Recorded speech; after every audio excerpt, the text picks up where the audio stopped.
the other things that you're going to need to be able to do with oligopoly is construct or interpret a decision matrix and figure out if somebody indeed has a dominant strategy. This example that I'm using is from the 2007 AP Micro exam, which is available online without a password. So there should not be a problem if you're using this, and viewing the video, because you could get this on your own pretty easily.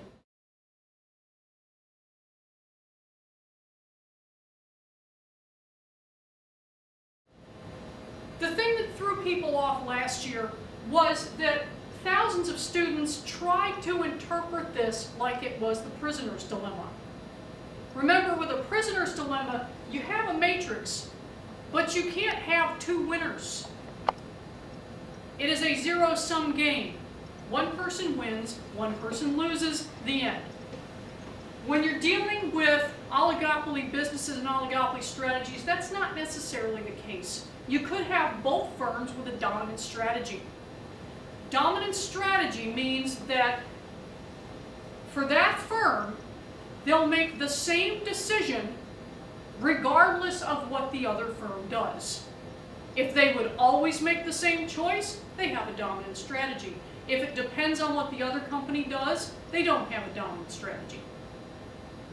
That's the difference between this one and a prisoner's dilemma. With a prisoner's dilemma, it's pretty much always up to what happens with the other person. With this, it's not. So we're going to start with the decision matrix. And this was written a little bit differently on the AP exam. When you have numbers written in sequence, my advice is the first thing you want to do is mark which ones go with which company. Circle all the ones for one company or underline them or something, just so you don't get the numbers backwards. When people were doing this in class, it's the first problem we had was that they were misreading the question. You've got that 10-minute reading period when the exam is first put in front of you. Use that, because if you don't know what numbers you're analyzing, you can't get the right answer. It's just like working a math problem. You do the wrong computation, you're not going to get the right answer. So, these are the profit numbers that we've got. We've got two different companies dealing with when they want their trains to leave. Now, they've got two options. And I'm just going to abbreviate E and L for early and late.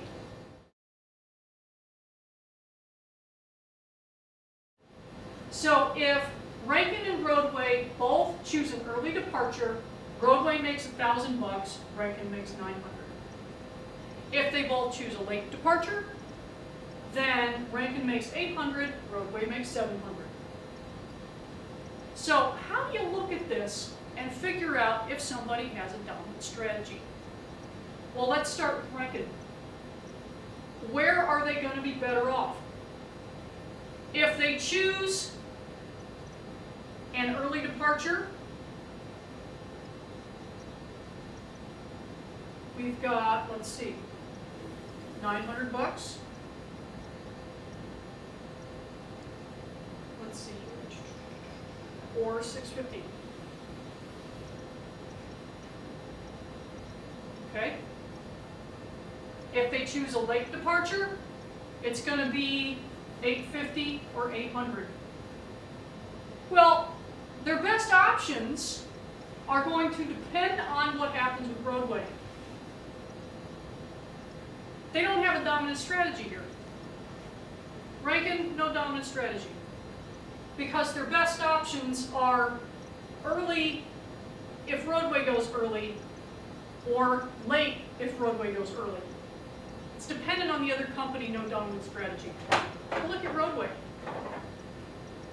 Where are they best off?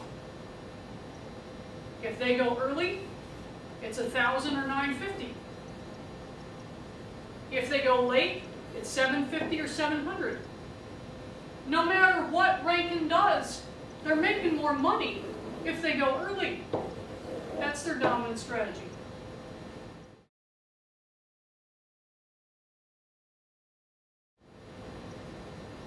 That's how you figure it out. Where are they making the most money? Early. So if Roadway always goes early, then what should Rankin do? Well, if they know they have a choice between going early and going late, where are they making more money? Early, early.